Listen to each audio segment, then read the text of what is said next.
Imana mu ijambo ryayo iratubwira ngo uzihangana kugeza ku munota wa nyuma niwe uzakizwa.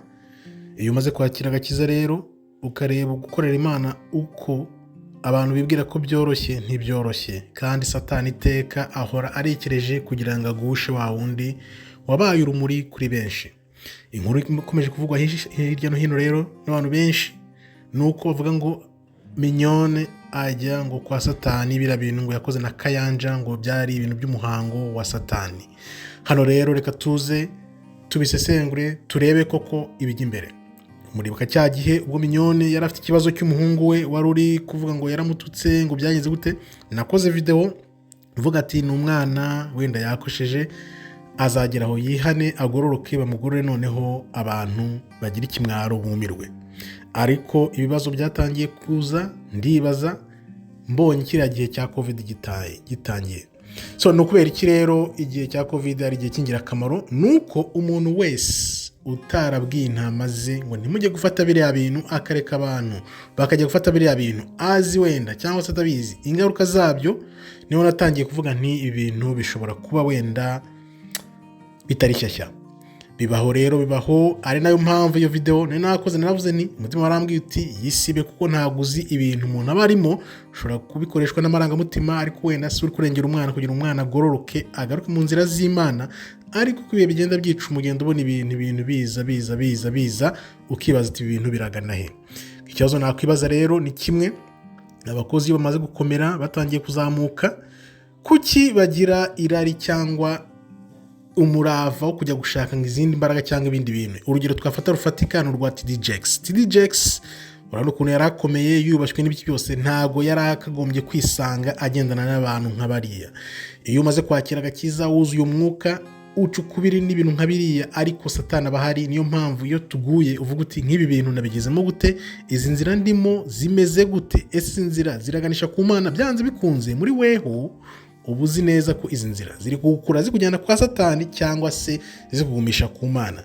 Ibiri kuba rero abantu bavuga ngo bajya kwambuka ngo bakajya kugura amavuta za Nigeria, za Uganda, noneho wowe ukibaza uti niba umuntu aguhaye ituro, ibyo bita ituro, amafaranga angana nka kuriya, kuki uzana ukayagaragaza imbere y'abantu? Kuki mutabikorera ahantu hihishe, noneho iyo mpano yaguhaye ibi hagati ye nawe? Kuki biba ngombwa ko bigaragazwa imbere y'abantu?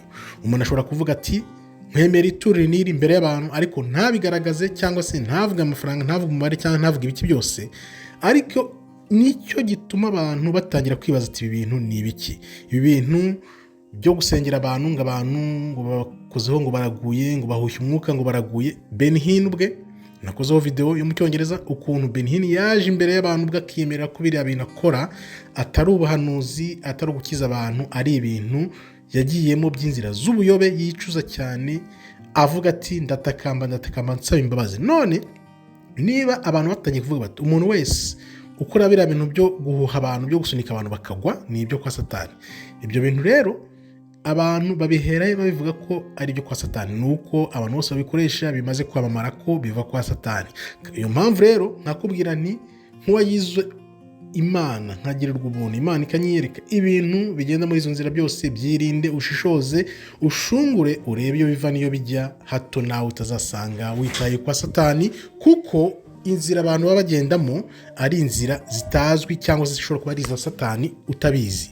Kubw'iyo mpamvu rero nakubwira nti manza ushishoze, ushungure, urebe ibyo bintu aho biva, noneho numara kubona koko bihabanye n'ugushaka kw'Imana n'ijambo ry'Imana, ucukubiri nabyo, kuko bitabaye kabiri gatatu uzasanga nawe waragiye mu irimbikiro uzinguri gukurikira ibintu by'agakiza. Kandi agakiza k'Imana gasobanutse, umuntu ukorera Imana agomba gucukubiri na Satani, byanditse neza ku mweru n'umukara, atari ibintu abantu bagomba gushidikanywaho. Niba rero ibintu bije bigatangira guteranya abantu bakabikeka, abantu bakabivuga, abantu bakajya gutyo, ibyo bintu ugomba kubyitondera ukareba aho bigana, biha igihe, ntuhite ubusimbukira wenda ngo uvuge ati ibintu ubu byemeze, ariko biha igihe byibuze urebe, kuko igihe byanze bikunze kizatanga ukuri n'ibyakorewe inyuma y'inyegamo biza hanze bikagaragara byanze bikunze. Akaba ari ibyo rero nababwiraho, mutanga ibitekerezo byanyu, turebe imvugo abantu bavuga ko biriya bintu ari bya Satani, abandi babihakana, abandi babishyigikira, noneho muri uko kuganira niyo hazava ukuri, kandi byanze bikunze ni igihe gusa kuko ukuri kuzagaragara. Murakoze rero, Imana ikomeze ibarinde, mukomeze mwirinde namwe, kuko umwanzi w'abantu Satani ntago yicaye, nawe ararekereje ashaka benshi azajyana mu irimbukiro.